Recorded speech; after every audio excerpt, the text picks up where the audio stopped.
realidade aumentada, realidade virtual e o queridinho do momento, metaverso. Então, para trazer o que de mais novo existe nesses temas, a Fast Company Brasil tem o prazer de convidar ao palco Marcelo Lacerda. Marcelo, seja bem-vindo.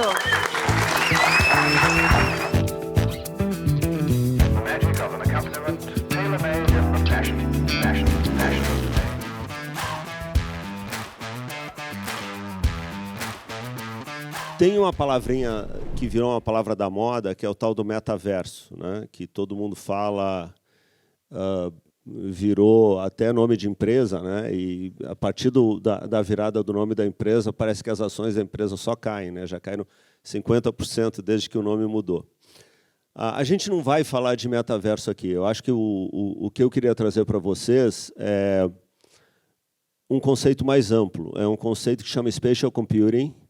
E o metaverso é uma vertical de Spatial Computing. Spatial Computing é um negócio que começou a ser estudado, desenvolvido no final dos anos 90, e é objeto de muitos papers, é objeto de muitos trabalhos acadêmicos, e é disso que a gente vai falar. E, para falar disso, eu acho que esse é o motivo de eu ter sido convidado. Eu vou contar para vocês um pouquinho de uma aventura empreendedora, uma aventura empresarial que a gente começou em 2013, de uma companhia chamada Magnopus. Alguém já ouviu falar da Magnopus aqui alguma vez? Oba, é uma minoria. Então, hoje vocês ouvirão falar da Magnopus, que é essa aventura empresarial aqui que eu vou contar para vocês de uma forma simples, assim, muito despretensiosa, porque ela é quase uma experiência, né? É uma experiência que já custou 75 milhões de dólares até hoje, mas continua sendo uma experiência. A gente não sabe ainda para onde vai a Magnopus. Espero que não tenha nenhum investidor acionista aqui nesse momento que vá se revoltar, mas essa é a verdade. Vamos aqui explorar a verdade dos fatos. Então, a Magnopus, gente, é uma companhia que começou em 2013, né? E eu conheci essa turma num projeto que chama Singularity University. Não sei se vocês lembram desse projeto lá de Mountain View.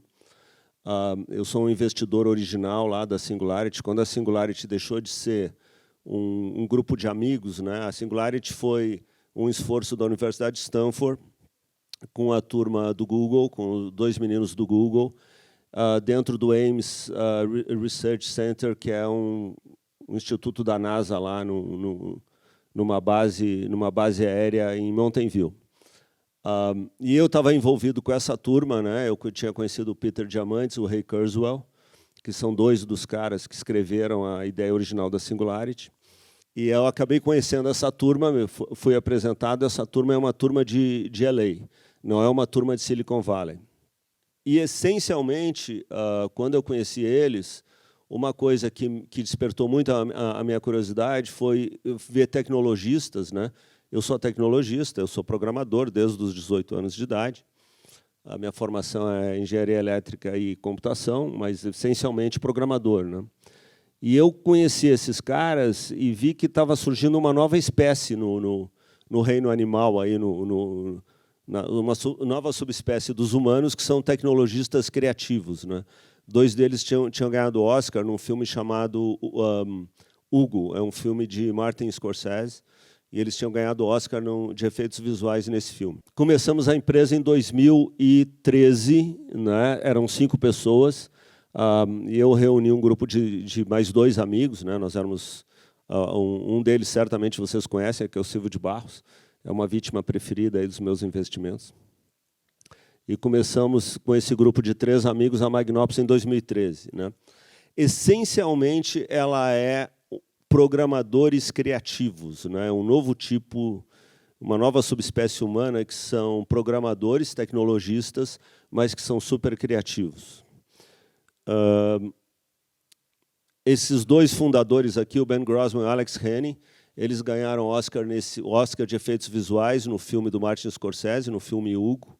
Aqui a gente tem também o Craig Barron, que ganhou Oscar num filme chamado O Curioso Caso de Benjamin Button, que é um diretor chamado é um diretor, inclusive, muito amigo dele, chamado David Fincher. Então, essa é a turma original da Magnops. Nós fundamos a empresa com cinco pessoas, né? Aqui tem mais uma turma, que é uma companhia que a gente comprou em 2020, na Inglaterra, que também é o caso de serem criativos, tecnologistas criativos, né? O fundador da empresa, que é o Saul Rogers, é o primeiro ali. Ele é, inclusive, o chairman do BAFTA na Inglaterra. Essa companhia fica perto de Londres, numa cidadezinha chamada St. Albans. E quando chegou 2020, a gente começou a trabalhar com eles, contratar eles. Magnops começou a contratar eles em 2017, 2018. Quando chegou 2020, 100% dos trabalhos da então Rewind eram contratados pela Magnops. Aí teve uma hora que eu liguei para o Sol e falei: Sol, não é possível que a gente é 100% da sua receita, é melhor a gente juntar as duas companhias. Nós fizemos lá um bem bolado. Oi, André. Fizemos um bem bolado de ações e cash, né, e dinheiro, e compramos 100%. Hoje ela se chama Magnops UK. Então, essa é uma companhia que tem hoje umas 40 pessoas. Na verdade, já passou de 50 pessoas. Nós somos hoje, entre Los Angeles e Londres, nós somos em torno de 180 pessoas, né? Estamos no 9º ano, né? E a Magnops, então, é uma companhia de software, mas que trabalha exclusivamente na área de computação gráfica. A gente faz projetos de computação gráfica para grandes empresas. Os nossos clientes, né? Eu diria que 70% da receita da Magnops nos últimos 9 anos está concentrada em 10 clientes. A gente já fez para a Disney, por exemplo, a gente já fez mais de 15 projetos.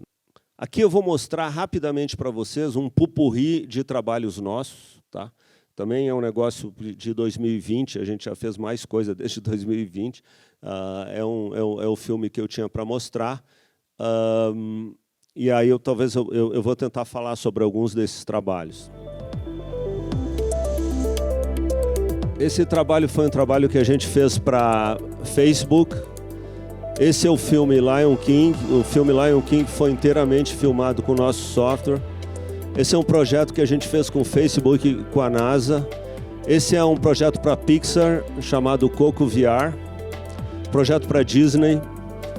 Toda a área de VR da Disney foi a gente que desenvolveu.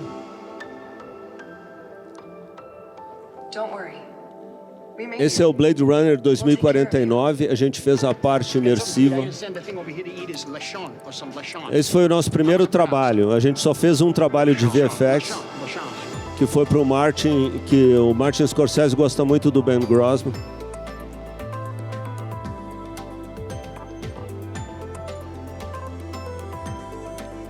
Esse é o Mission ISS.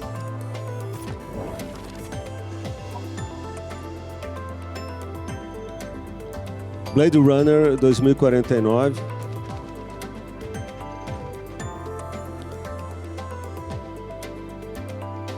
Projeto da Pixar. Museu das Crianças em Los Angeles.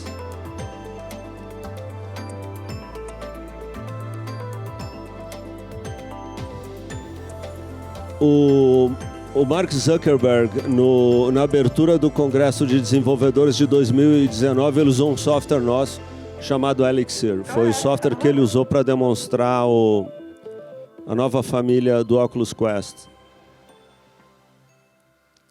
Aqui são alguns dos nossos clientes. Então, gente, essa é a Magnops, né? O que eu estou chamando aqui para vocês de uma aventura empresarial. A gente, a partir de 2014, alguns projetos que eu queria destacar aqui rapidamente para vocês.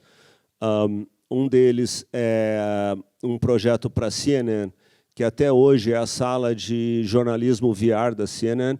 Se vocês entrarem lá com o Oculus Quest, vocês andam no meio das ruínas lá daquela guerra da Síria, e é um jornalismo imersivo. Tudo isso é experimental ainda, né? Tudo isso é muito novo, mas desde 2015, desde 2016, O nosso software é o software base para a CNN VR. Um outro projeto que eu posso destacar, que eu queria destacar, é o filme Lion King. Esse é um projeto que levou 3 anos, a gente ficou 3 anos filmando. Ele é inteiramente feito na plataforma Magnops, né? É um software que a gente desenvolveu chamado Magnops Virtual Production System. Isso eu vou falar um pouquinho mais. Eu acho que é algo que mudou o jogo na área de animação. E também a gente vai falar um pouquinho do projeto do Expo Dubai, que é um projeto gigantesco, é um projeto que levou 4 anos.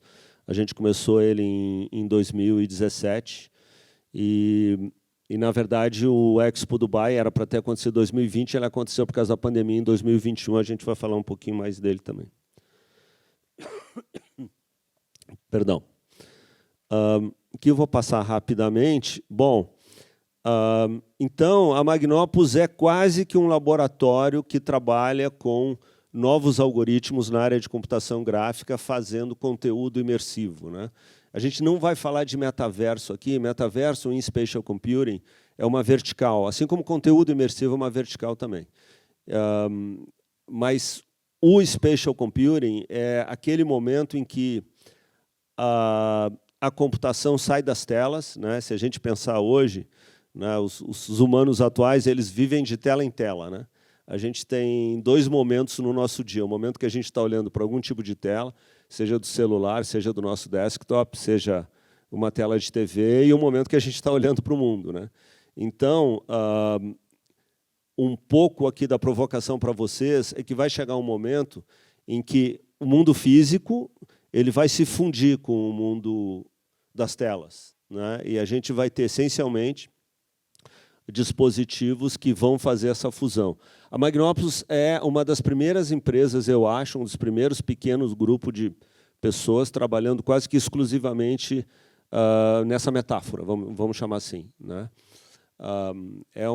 Então é um laboratório, né? É uma companhia, ela é toda estranha, a Magnopus, né? Porque é uma companhia americana que tem uma subsidiária interessante na Inglaterra. 90% do capital dela é brasileiro, porque essencialmente é o capital que eu juntei com os amigos até hoje, né? Temos hoje já perto de 200 pessoas e a gente está fazendo essa experiência, que é uma experiência para esses grandes clientes, né? O nosso maior cliente hoje ele é um cliente tão difícil que a gente não pode nem falar o nome, porque o contrato não permite que a gente fale o nome do cliente. Mas é um cliente já de muitos anos, né? A gente tem, no momento, 3 projetos grandes com ele. E ele é um cliente que quer mudar o mundo através de um óculos, né? Ele está fazendo várias experiências. Um é ter um substrato de silício na lente, o outro é ter um canhão de fótons, né? Que e são tecnologias novas. Para vocês terem uma ideia, a densidade de silício, a densidade de gates que precisa para fazer isso, eu vou falar um pouquinho disso mais para frente, quando a gente fala um pouco de tempo, né?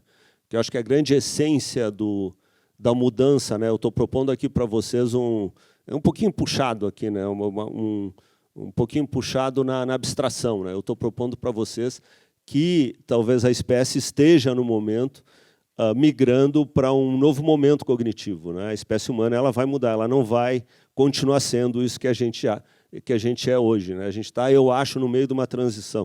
Não sei se é uma transição que leva 10 anos, ou 20 anos, ou 50 anos. Mas eu estou vendo isso, gente. Acho que vários de vocês devem estar vendo também. A gente está no meio de uma transição.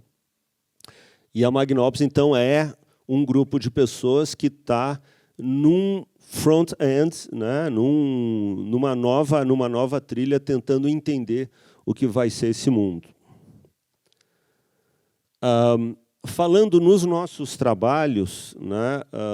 Tem um trabalho aqui que ficou um pouquinho famoso, que chama Mission ISS. Agora eu não estou conseguindo voltar. Vamos ver se eu volto mais um. Aqui.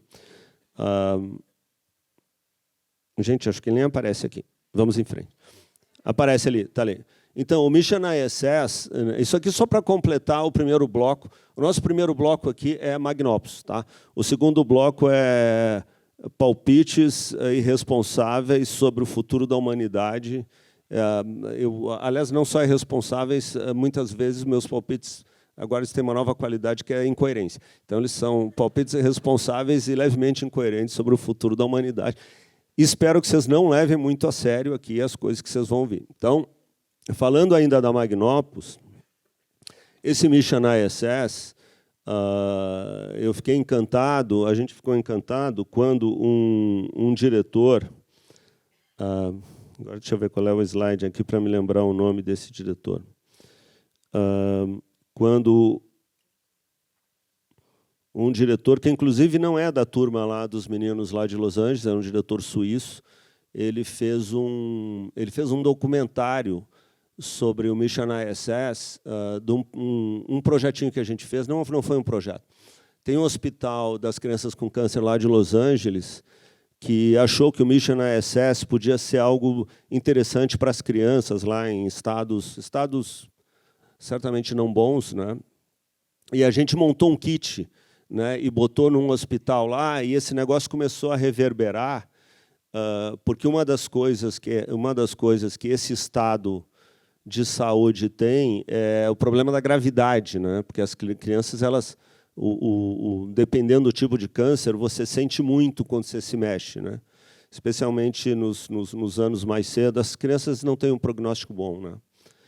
E aí esse diretor ele acabou se interessando por uma coisa que a gente fez, que foi um kitzinho para o Mission ISS para as crianças andarem sem gravidade. E ele fez um documentário sobre isso, né? E aí tem uma moça super especial que chama Lorraine Powell Jobs, que é a viúva do Steve Jobs, que se encantou com esse projeto. E hoje esse projeto já está em 100 hospitais na Califórnia, porque ela pegou esse kit e ela faz doação desse kit. É um kit baratinho, é um kit de VR. Child of the Earth é o nome do documentário. É um documentário curtinho, é um curta. Essencialmente mostra um menininho, eu vou narrar para vocês. Essencialmente mostra um menininho usando esse kit da Magnopus, né, e andando o Mission ISS. A gente modelou e reproduziu em 3D a estação espacial, né? A gente usou, inclusive, câmeras que estavam dentro da estação, né? Um projeto que o Facebook pagou, foi um projeto que a gente fez com o JPL, que é um laboratório da NASA, perto de Los Angeles, em Pasadena. E a gente usou câmeras, os astronautas ajudaram, a gente usou câmeras internas. Então, a gente reproduziu num nível a estação espacial que, quando os astronautas eles usam hoje o Mission ISS para treinar. Já tem mais de 1 milhão, ou não sei quantos milhões de views.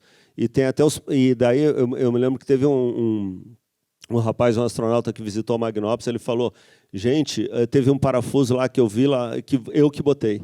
E estava reproduzido fora, né? Quando você faz o EVA, né? Que é a atividade extraveicular, quando você sai. Então, mas olhem, é Child of the Earth, é um documentário muito interessante. Deixa eu dar para vocês, porque tem vários Child of the Earth. O nome do diretor é o Cláudio Faá e o Adam Ratch. Eles são 2 suíços, tá? Bom, falando um pouquinho do Lion King. Deixa eu levantar um pouco aqui. Falando um pouquinho do Lion King. O Lion King foi um projeto, gente, que eu acho que ele é transformador. Essencialmente, esse diretor que gosta muito da gente, a gente fez um projeto com ele chamado The Jungle Book, que no Brasil chama Mowgli, que o menino era um humano, né? Ele era o único humano do Mowgli. Todos os animais, todos os cenários eram computação gráfica. E aí a gente fez uma tractana lá em que você botava na cara do film crew, você botava um iPad e aí você conseguia ver os animais e as cenas com o sujeito com aquele iPad, né? E esse diretor chamado Jon Favreau, ele adorou isso, né? E ele nos ofereceu para a gente bolar uma coisa para filmar um filme inteiro, como se fosse um videogame. É a primeira animação feita do lado de dentro, chama Lion King. É o filme Lion King da Disney, de 2019. Ele foi feito 100% com software da Magnopus. Então, nós fotografamos. Quando eu falo fotografamos, é 3D, né? A gente fotografou o norte do Serengeti e a gente reproduziu o norte do Serengeti num estúdio no sul de Los Angeles, em Playa Vista. E um estúdio grande, era um estúdio de 10 mil pés quadrados, né? Acho que era 18 mil pés quadrados, né, 1.800 metros, Então, o Jon Favreau, que é o diretor, o cinematographer, todo o film crew, eles andavam no meio dos animais e eles dirigiam os animais. Os animais andavam em volta deles, os leões, as hienas, né? Eles tinham pallets de tools e eles podiam mudar uma árvore de lugar, mexer o ponto do sol, né? E foi o primeiro filme, foi a primeira animação filmada em point clouds. Isso é tão esquisito de explicar. Isso, para mim, é onde a minha mente de programador dos anos... tudo bem? A minha mente de programador dos anos 80, eu não estou revelando a idade, tá? Mas eu começo a pifar, porque é uma coisa incrível você ter um filme, uma animação que foi capturada em point cloud. Point cloud significa que, a qualquer momento, você pode designar um tipo de lente e qualquer ângulo, porque, na verdade, o que você tem são partículas no ar, e partículas volumétricas. Então, é um negócio com teras e teras e teras e pentas bytes, mas é uma coisa muito nova, gente. Daria para fazer esse filme inteiramente de uma nova forma, né? E quando você pega esse tipo de... Se ficar muito abstrato, vocês reclamem, por favor, mas eu fico pensando. Quando você pega esse tipo de modelagem, né, faz uma modelagem mental, e você projeta para a vida humana, a gente vive assim. A gente, por exemplo, nesse momento aqui, a gente está numa tempestade de partículas, né? A gente não está capturando todas essas partículas. A gente captura um ínfimo, uma amostra delas, né? Mas a verdade é que o ambiente que a gente vive é um ambiente riquíssimo, né? Um ambiente riquíssimo em sensações, né? E esse foi o filme Lion King, que eu acho que é um novo marco aí na produção de animações. Então, essencialmente, a visão da Magnopus, e agora eu vou um pouquinho mais para conteúdo imersivo, é que, para você unir, né, não sei se vocês viram o primeiro slide que eu mostrei. O primeiro slide que eu mostrei é a provocação principal da Magnopus. Ela diz assim: quando a gente era criança, e muitos de vocês não fazem parte do que eu vou dizer agora, né? Isso serve para mim, não serve talvez para uma grande parte aqui, mas quando eu era criança, né, o meu videogame era andar de bicicleta num bairro no sul da cidade de Porto Alegre. Nem existia videogame, né? Eu estou falando do final dos anos 60, né? Então, o que se fala aqui é quando a gente era criança, o mundo era experience rich, né? Era rico em experiências, mas era pobre em informação. E hoje, para as crianças de hoje, o mundo é muito rico em informação, mas talvez não seja tão rico em experiências, né? Então, uma das propostas da Magnopus é você fundir esse mundo, você voltar a ter um mundo em que ele seja rico em experiências e informação, né? Que é esse dispositivo que está vindo aqui no futuro, né? Nós vamos ter um display, e eu vou estar olhando para vocês, e talvez quando eu fizer um scanning aqui nessa sala, eu possa descobrir o nome de vocês, né? Mas uma experiência, assim, a gente na Magnopus a gente tem, de novo, né? Aqui eu estou no limite da irresponsabilidade aqui dando ideias para vocês, mas uma das coisas que eu me pergunto é que, nesse mundo do futuro, se desde pequenas as crianças já tiverem um óculos, e uma das experiências que a gente tem lá, por exemplo, é mapear infravermelho, né? A visão humana ela é muito estreita do ponto de vista da camada eletromagnética, né? A gente captura muito pouco. Então, eu fico imaginando se a gente conseguisse, por exemplo, coisa que a gente já faz na Magnopus, mostrar para você uma assinatura térmica junto com a luz visível, né? Então, é como se a gente tivesse aqui, nesse momento, uma qualidade adicional do que vocês estão olhando, né? Vocês veriam também nuances aqui de vermelho, que são a tal da assinatura térmica, né? E aí eu imagino coisas malucas. Eu imagino, por exemplo, a gente sabe que, quando você olha para o rosto de uma pessoa que está mentindo, a gente sabe, isso é um fato científico, isso aqui não é parpite. Quando for parpite, eu falo, é parpite. Então, fato científico. Quando uma pessoa está mentindo, né, ela tem uma assinatura térmica diferente no rosto, tá? Agora, momento parpite. Momento parpite é que, se você entregar um óculos desse para uma criança, você acaba com a mentira dentro da espécie humana, porque se desde pequena a criança começar a correlacionar momentos em que ela sabe que aquilo não era verdade, junto com aquela assinatura térmica, você vai começar a deixar... Eu espero, inclusive, nem viver nesse mundo, porque mentira é uma coisa bem básica assim, para a minha geração, mas eu acho que você começa a ter uma pequena ou grande transformação. Estou dando só um exemplo irresponsável. Mas, fantasia. Mas o que a Magnópolis está tentando fazer é criar um gêmeo digital do mundo físico. Por exemplo, essa sala aqui poderia ter esse gêmeo digital, né? O que nós fizemos no Lion King, a gente tinha, dentro desse estúdio, 4.000 sensores. Esses 4.000 sensores, eles mediam tudo dentro do estúdio. E nós começamos rodando o Lion King, os animais, com 18.000 núcleos de NVIDIA. NVIDIA, gente, é umas placas que cada uma tem 1.440 processadores. Agora já tem placas de quase 9.000 processadores. Mas, naquele momento, a gente começou rodando com 18.000 núcleos de NVIDIA, a gente terminou com 24.000. Então, a gente, na verdade, estava reproduzindo uma realidade em que o Film Crew estava imerso naquela realidade. Eles realmente viveram 3 anos dentro da animação, né? O que a Magnópolis está fazendo, então, é trabalhando um pouquinho esses conceitos, né, de ter essa partezinha do meio, em que você tem, de um lado, realidade, e, de outro lado, coisas que são digitalmente geradas, e você funde as duas, uma em cima da outra, e você ancora as duas, uma em cima da outra. Essa é a nossa plataforma, o nome de código é Olympus. Isso foi essencialmente o que a gente fez no Expo Dubai. Expo Dubai foi um projeto que a gente trabalhou mais de 3 anos, né? Vocês terem uma ideia, o projeto mais caro que a gente tinha, o maior projeto que a gente tinha feito até então na Magnópolis, a Magnópolis ela não faz projetos de $100 mil, $150 mil. Ela faz projetos mais caros. Ela é uma empresa um pouquinho mais carinha do ponto de vista de fazer projetos, né? E o projeto mais caro é para esse cliente secreto que a gente tem, que era um projeto de $6 milhões.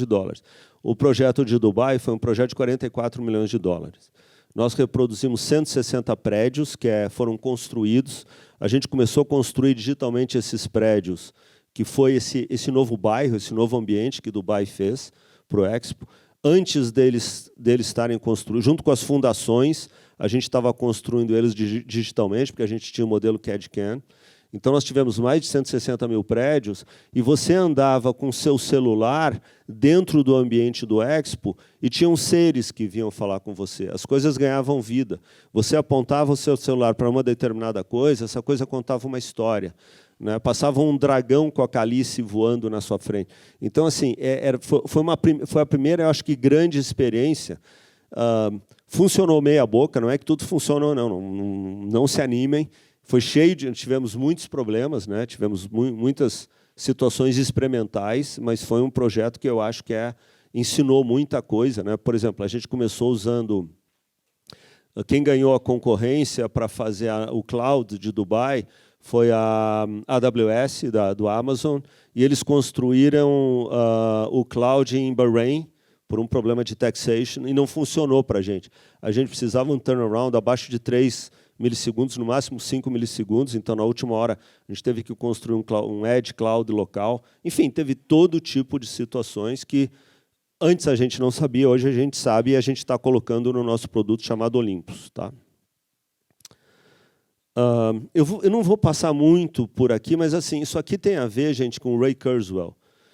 Isso aqui tem a ver com a Singularity, isso aqui tem a ver com tecnologias exponenciais, tá? Quando eu comecei na profissão, eu comecei programando em 1978. Eu tinha 18 anos, agora já entreguei a idade.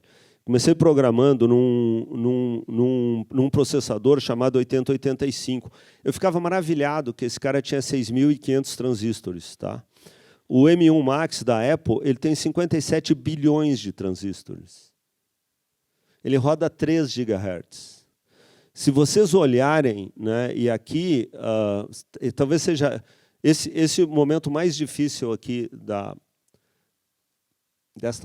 desse meu rápido bate-papo com vocês, mas eu vou puxar um pouquinho aqui, mas aí a gente já alivia, que é o seguinte, eu fico imaginando, você pega uma instrução do M1, que é um processador da Apple, é um silício que a Apple está fazendo, uma instrução dele, ela roda em 0,9 bilionésimos de segundo. A verdade é que, para um M1 da Apple, nós somos árvores. O M1 acorda de manhã, toma café, a gente está ali parado. Daí ele faz uma academia, trabalha a manhã inteira, vai almoçar, a gente continua parado. Quando ele vai se deitar à noite, o M1, a gente continua exatamente na mesma posição, ele está ali parado. Eu fico imaginando essas coisas, se vocês... E aqui um pouquinho de uma provocação, né? Eu acho que as fronteiras de uma deep tech... A Magnops é uma deep tech. A diferença entre uma deep tech e uma companhia de tecnologia não deep tech é que a Magnops está tentando coisas que não foram tentadas ainda. Ela não usa tecnologia aplicada, ela está tentando inventar novas formas de ver o mundo, né? Isso que eu estou propondo para vocês aqui é uma forma que eu acho que é diferente. Se você se colocar na posição de um M1, se você se colocar na posição do M1 Max da Apple, nada acontece, nós somos rochas, né? Talvez as árvores, né? Eu fico pensando do ponto de vista cognitivo, né? Eu acho que os humanos mudaram 100 mil anos atrás. As pessoas falam que é 100 mil anos, 150 mil anos, 80 mil anos, quando a linguagem foi inventada. Porque antes da linguagem, a linguagem para os humanos é um método de acesso à memória. Eu não sei se vocês já ouviram falar, agora eu leio cada vez mais sobre essas coisas. Não sei se vocês já ouviram falar que existe pensamento sem linguagem. Ele não é estruturado, mas existe. Eu não sei do que eu estou falando, tá, gente? Assim, parece super chique falar isso, mas assim, eu não tenho ideia, na verdade. Eu leio sobre isso. Então, a linguagem é um método de acesso à memória, tá? Se você pensar no M1, a gente sendo árvores, o que nós estamos fazendo na Magnops, na verdade, é experimentando coisas que vão trazer uma ampliação cognitiva para a vida humana. Nós vamos ter possibilidade de enxergar coisas e de experimentar coisas que hoje a gente não tem ideia ainda. Vocês pegarem... E esse é um quadro mental que eu estou tentando formar. Tá? Isso aqui é mais um palpite responsável, que é o seguinte, né? Você pega um cara tipo Elon Musk, que todo mundo conhece, né? Ele é o rei da inovação, né? Pô, quando eu vi os 2 propulsores pousando de pé, eu não acreditei. Esse negócio, né? Eu estava do lado do meu pai, eu tinha 9 anos, né? Quando Neil Armstrong pisou na Lua, né? Falou o pequeno passo para o homem lá, eu me lembro, era de madrugada no Brasil, 1969, foi 3 dias antes do meu aniversário, eu estava lá olhando Neil Armstrong pousando, né? Aquilo mudou, eu acho que o mundo, né? Aquilo mudou a história dos humanos, né? A gente já conseguiu ir para um outro lugar, né?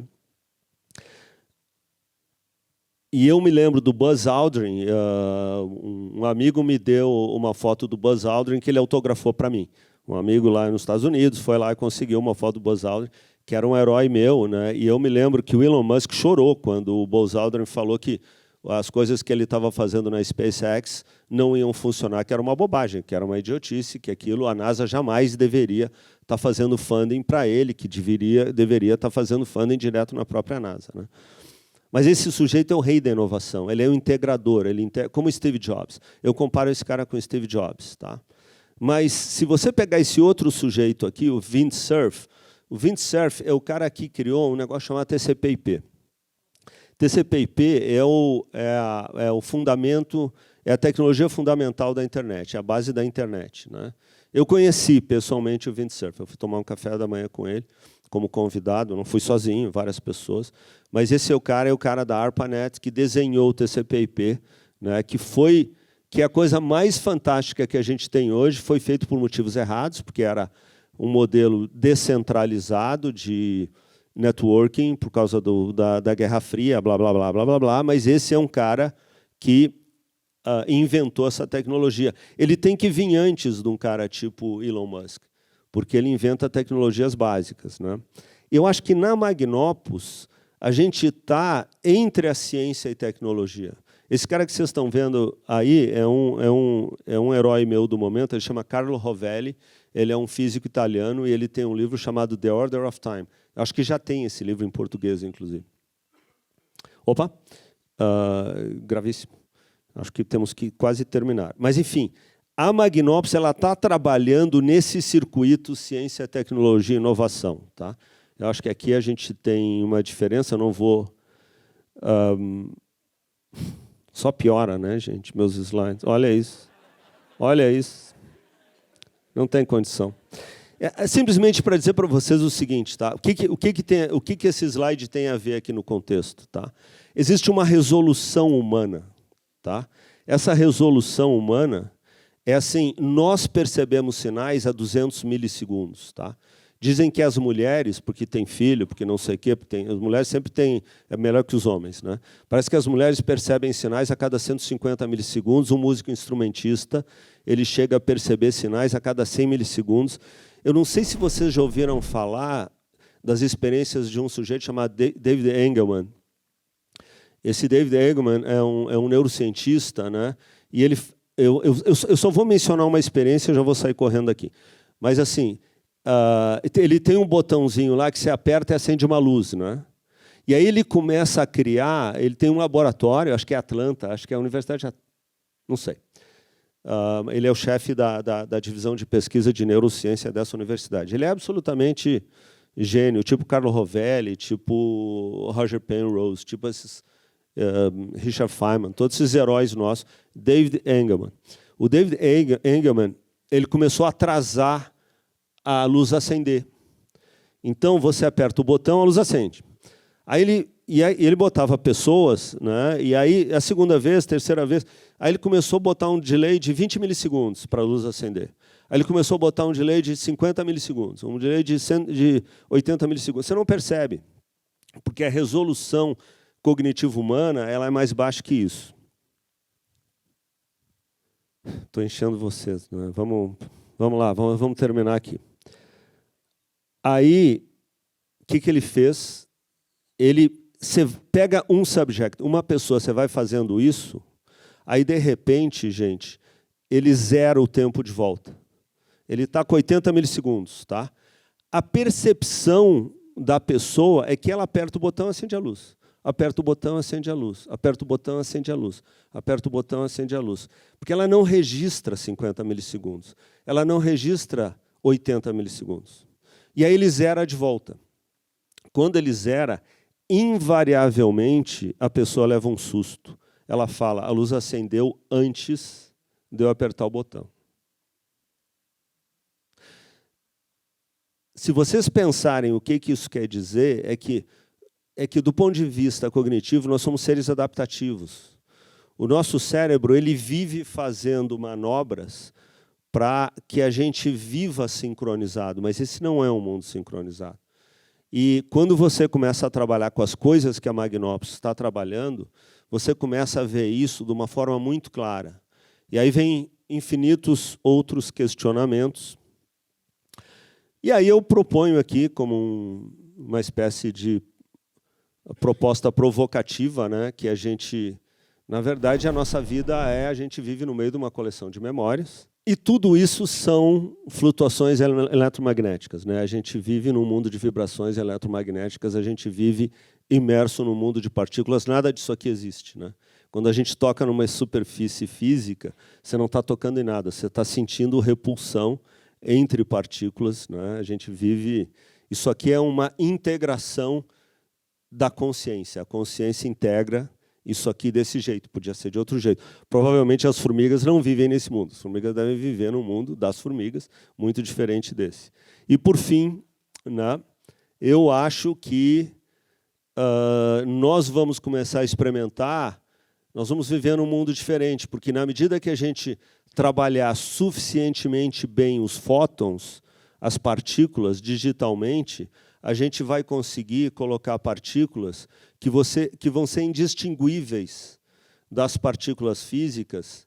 A gente não toca, né, numa TV, quando a gente vê TV, a gente toca no remote, no controle remoto. Mas se eu tiver uma TV de 100 polegadas desenhada no meu óculos com 8K de resolução, eu não preciso ter mais nada na parede. E a experiência vai ser absolutamente a mesma, desde que eu consiga ancorar ela. Nós estamos trabalhando um dos grandes problemas do conteúdo imersivo é a ancoragem. Nós estamos trabalhando nisso na Magnopus. Com isso, eu agradeço a paciência imensa de vocês me escutando de manhã. Obrigado. Marcelo! Não corra, fique aí, porque eu acho que agora, muito obrigado por isso. Gente, vamos aterrissar essa discussão? Que tal? Quem está na viagem? Peraí, vou jogar então primeiro para você. Vê se vai. Aê! Eu tô com 500 perguntas aqui, eu vou falar a primeira e aí, se der tempo, a gente fala as outras. A gente sabe que toda essa parte, ela consome muita energia. A gente sabe que tem uma preocupação enorme sobre o que a gente vai fazer relacionado a ESG. E toda essa parte de computação, ela tem um gasto enorme. Eu queria saber como vocês se posicionam nesse sentido. Para ser bem sincero, isso não está na agenda nossa hoje, né? Nós somos um pequeno laboratório experimentando ideias para grandes empresas, né? Essas grandes empresas, eu sei, por exemplo, né, que um cliente nosso, que é o Google, ele tem hoje um dos maiores server farms, que é o que faz o cloud, né? Eles botaram embaixo daquela ilha de Alcatraz, na Baía de São Francisco, porque é muito gelado lá. Uma coisa que me inspira um pouco é que, segundo o Elon Musk, que é um dos heróis atuais da vida, estou falando da minha, né? Com 3% da energia solar que incide na Terra todos os dias, você consegue atender toda a necessidade humana hoje, né? E energia solar é, em princípio, uma energia limpa, né? Você não precisaria de nenhuma energia fóssil, né? Mas aqui eu já estou dando palpites em coisas que não são do meu ramo, né? Me parece que isso cria um outro problema, né? Que é o problema do que você faz quando as baterias se esgotam, né? Porque, essencialmente, você precisa de baterias para reter a energia que você captura do sol, né? Mas eu não arrisco nenhum palpite nessa área. Tomara que alguém resolva os problemas. Hoje, olhando para tudo isso, a gente tem e eu gosto de trazer muito o reino dos jogos, né? Porque a ideia, as atividades humanas e tudo aquilo que o humano não consegue fazer na realidade, ele cria um jogo, ele cria um modelo, GTA, diferenciado, que ele possa viver aquela experiência. Então, nós já temos as criações, nós temos as grandes mundos virtuais, reais, no qual a gente consegue viver. E nós temos também a nossa realidade. O que hoje, de acordo com a sua visão, falta de fato, que a ciência já entregou, ou que a ciência ainda falta entregar, para unir esses dois mundos? O que eu acho que já andou suficiente. Eu acho que densidade de silício hoje andou muito, né? Você pode ter na parte dos dispositivos, né? Você consegue botar, por exemplo, aqui na haste do... Como que vai funcionar esse mundo de realidade imersiva, né? Você vai ter uma central de processamento e um edge cloud, que hoje é isso aqui, chama celular. Você vai ter ele no seu bolso. O front-end disso vai ser um óculos, que nas hastes vai ter alguns bilhões de gates, alguns bilhões de transistores. Essa é a parte que já andou, né? Agora, se você pegar um problema simples, que é o problema de ancoragem, tá? O que é ancoragem? É eu botar um objeto digital aqui e ele não se mexer 1 milímetro. Toda vez que eu olho, ele está aqui parado.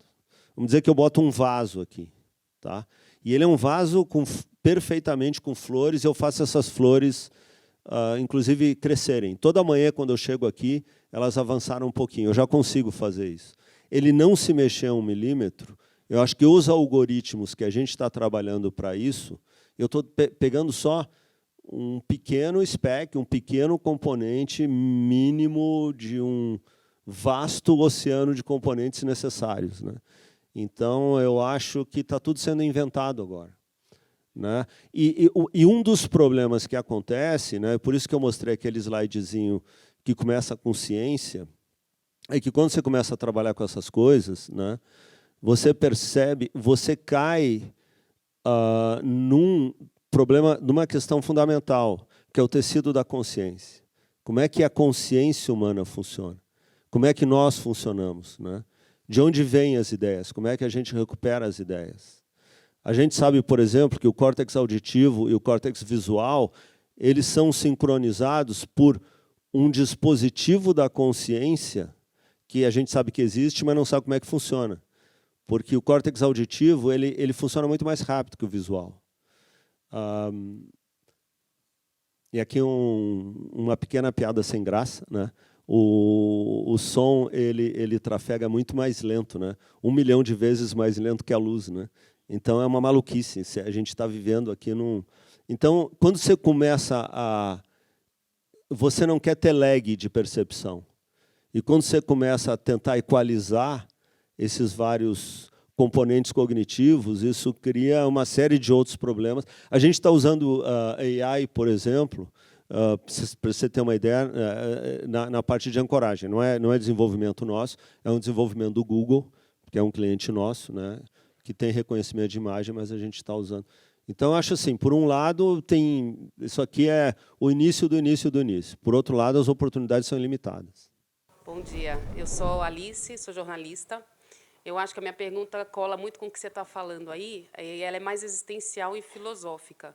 Você não falou a idade, mas você acabou, né, denunciando, em 1960, em Porto Alegre, acho que é isso. Mas, assim, o Marcelo, que hoje está na fronteira da tecnologia de ponta, trabalhando com o negócio de Dubai lá, eu fiquei super impressionada com o que você falou. Ao mesmo tempo, a gente tem uma capacidade cognitiva do ser humano muito diferente dessa tecnologia de ponta, e acho que você falou isso um pouco. Coisas que a gente não consegue nem perceber, né? Somos árvores e não sabemos disso. Então, assim, como é que você, esse cara, não sei se você nasceu em Porto Alegre, mas assim, esse cara que nasceu lá atrás, que andava de bicicleta... Canoas, Rio Grande do Sul. Tá. Base aérea. Tá.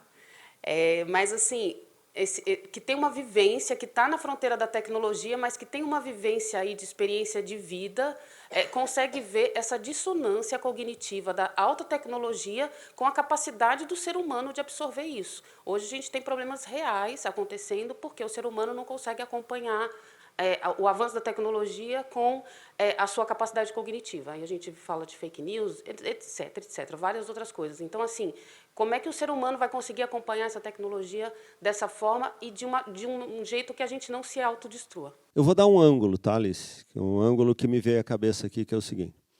Se você olhar no intervalo de 5 anos, 10 anos, 15 anos, todas as preocupações que você enumerou, elas estão presentes na minha cabeça. Eu já começo a ficar ansioso. Se eu falar mais 2, 3 minutos com você, a ansiedade brotará na minha pessoa, porque todos esses são assuntos importantes. Mas se você pegar um intervalo, aqui sempre falando de tempo, né, que é um negócio que eu ando nos últimos 5, 10 anos, a Magnópolis me fez pensar numa escala de tempo maior. Tá? Você pensar em 100 anos, esse ser humano agora ele vai ser diferente. Eu acho que... e ele vai ser, acho que, morfologicamente diferente. Eu acho que uma questão que a gente tem é que o cérebro cria estruturas novas. Né?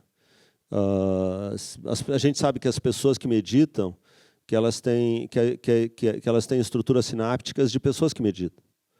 Né? Isso hoje, com MRI, você consegue ver. Você enxerga isso. Né? Às vezes eu desconfio que eu sou diferente dos meus filhos, essencialmente, estruturalmente. Né? Eu tenho 2 filhos já adultos, um deles está aqui, com 27 anos, e eu acho que eles não veem o mundo. É difícil para mim imaginar um ser humano daqui a 50 anos pensando dentro desses padrões e com esse tipo de preocupação que você está tendo. Caso a humanidade sobreviva, né? Porque pode ser que... Acho que não vai ser o asteroide, não. Acho que é outras questões um pouquinho mais locais. Não vai precisar do asteroide, caso não sobreviva. Mas, se você pensar... eu acho que os verdadeiros líderes da humanidade eles estão na ciência hoje. Eles estão inventando novas possibilidades, né? E não são essas possibilidades do tecido social que a gente discute no dia a dia. Né?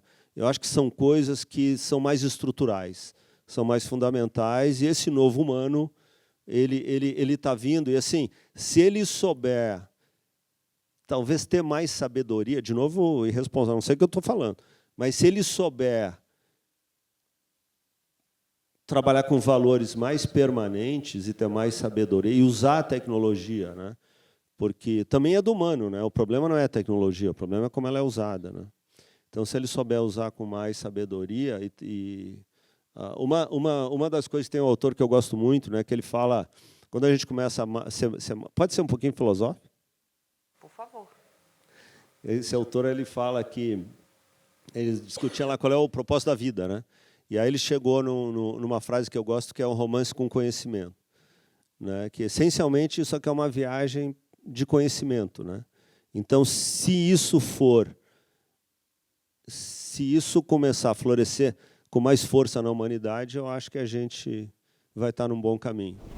Nos últimos tempos a gente viu um derretimento das ações da Meta, essa invenção, né, dessa reinvenção da rede social que o Zuckerberg se propôs, enfim, acho que a fortuna dele caiu alguns bilhões, centenas de bilhões nos últimos tempos. Essa transformação, esse anúncio que ele fez, na sua opinião, foi um pouco precipitado? Assim, o que eu vejo muito é o pessoal falando em Second Life 2.0, enfim, o projeto deles falhou, e se falhou por quê? Ou se não falhou, ou assim, é assim que tem que ser mesmo? Alguém precisa falhar para vocês chegarem com, por exemplo, a sua empresa chegar com tecnologias mais disruptivas? Como que você vê esse cenário mais mundano assim, da empresa Meta? Como você chama? Daniel. Sensacional, Daniel. De novo, né, eu vou apelar para a escala temporal. Tá? Eu acho que uma companhia como a Magnops, por exemplo, que é um laboratório, né, qual é o modelo de monetização da Magnops? Ainda estamos buscando, 9 anos depois. Você pegar uma startup, você pensa assim, puxa, qual que é um dos mantras hoje das startups? Né? Lançar rápido o produto, testar rápido, falhar rápido. Lançar rápido, falhar rápido. Uma companhia que, depois de 9 anos, não lançou nenhum produto ainda, não pode estar indo bem, né? Desse ponto de vista de startup. Né? Então, a gente não está seguindo isso. A gente, essencialmente, precisa de dinheiro barato. Na medida que as taxas de juros estão subindo, porque a inflação, porque o raio que o parta, não vou entrar aqui, mas a falta de dinheiro barato, ela inibe inovação. E quando eu digo inovação, eu estou dizendo da inovação aquela que surge da ciência.